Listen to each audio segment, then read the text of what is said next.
রাখবেন, আমার হাত দিয়ে নিয়ে ধরে রাখবেন। হ্যাঁ, এরকম ধরে রাখেন।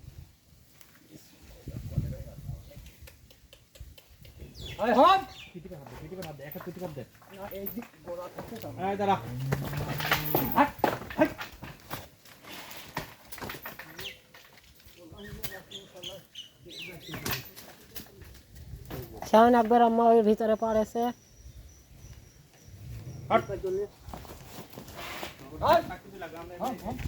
ধরা লাগবে না, আপনি এইটা ধরে পিঠে হাত দেন, আপনি এইটা ধরে পিঠে হাত দেন।